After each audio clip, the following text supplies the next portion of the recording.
Hi, my name is Ling Ling. If you know me, you probably know me as a violinist, but I also really love reading and writing, and here are some picks for the free time that we all probably have now. Now that we all have so much time, why don't you read some long-ass books? This is one of my favorite series in the world. Obama read it in office, and when he went to China on like important political shit, he made time to meet with this author to talk about his future works.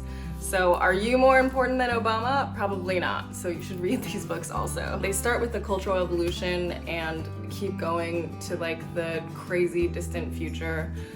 They're a really interesting take on the future of tech, current American-Chinese political relations, but it's so life-changing, the scale that he is capable of writing. I just remember I woke up months after finishing this and I was crying because I'd been dreaming about it and crying about it in my dreams because it's that memorable and incredible.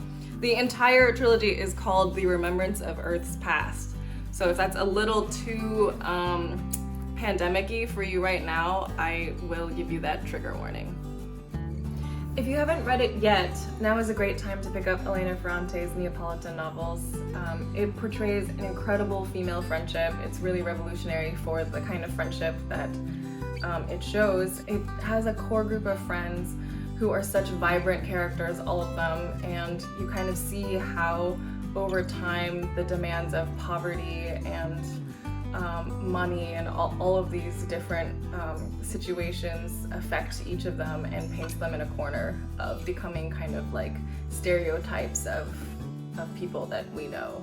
It's an incredible exploration of how people are affected by the class systems that they're in. And besides that, it's really fun. It's a really like easy to binge series. I think I read all 4 in a couple weeks because I just couldn't do anything else. Trigger warning, this is a really popular book right now because it is literally about a pandemic called Shen fever that comes from China and takes over basically the entire world. And of course it also takes place in New York, so it was really intense. I was rereading this right when coronavirus kind of hit, and even talking about it is making me like have intense breathing. But if you're one of those people who likes to lean into things, if you're like rewatching Contagion and playing Pandemic, this is totally the book for you.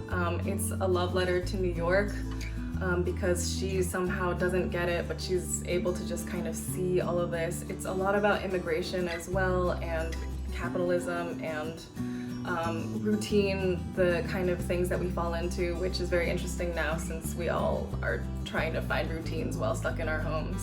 But it's a fantastic book either for now or for later. And of course her name is Ling Ma, so it's very on brand for me to recommend. One of the best music writers I've ever encountered is this guy, Hanif Abdurraqib. This is a book that's like Notes to a Tribe Called Quest, and these are essays about mostly like Fall Out Boy and I don't even know, just like little performances that he's seen here and there. Some of them are even just like clips of performances, but he writes about music so beautifully. It even sounds like music the way that he writes, which makes sense because he's a poet.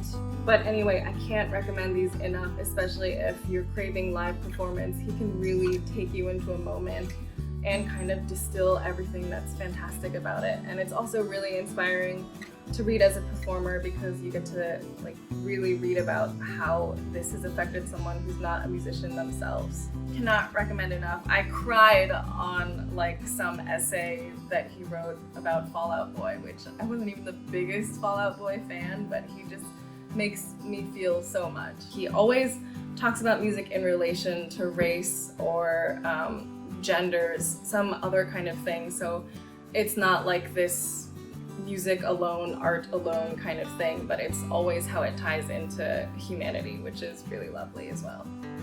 These are a couple books that I really love for the absurdity that they contain. One is the classic Master and Margarita by Bulgakov, and the other is Milkman by Anna Burns. There's like no name for the main character of this. Her name is Middle Sister because she's the middle sister. And she lives in Ireland in the time of the Troubles, and she's just completely gaslit and in this really bizarre community.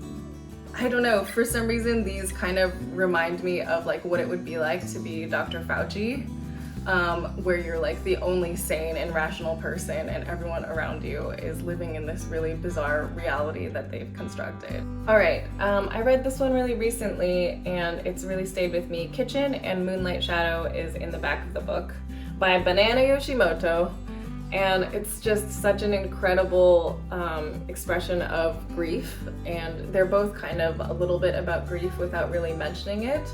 So it's just kind of the shadow of grief, and right now we all have kind of this anxiety that maybe is haunting us, or, you know, even though we're safe inside, it's something outside that is on our minds, and that's kind of how she writes about grief. I was just sobbing and wrecked by the simple clarity and beauty of her writing, and really recommend it as a semi-escape for now. This book was really life-changing, affected me a lot. Bell hooks, all about love. It's really a lot about the word love and kind of deconstructing what that means to people, and not just like a romantic love or a friend love, but a societal love. And I think as we look to like how we need to rebuild our society and our world after all of this, this is a great book to read to figure out how we want to contribute to communities and what love means, what it means to be a neighbor, and how to contribute as a citizen. Okay.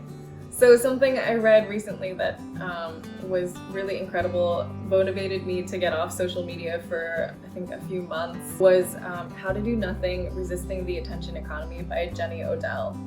And I think it's maybe the most timely book for right now because it kind of frames the nothing that we're all doing into how it can mean everything, and how to kind of change that solitude into something that isn't productive but questions productivity itself. Here's a great quote from it.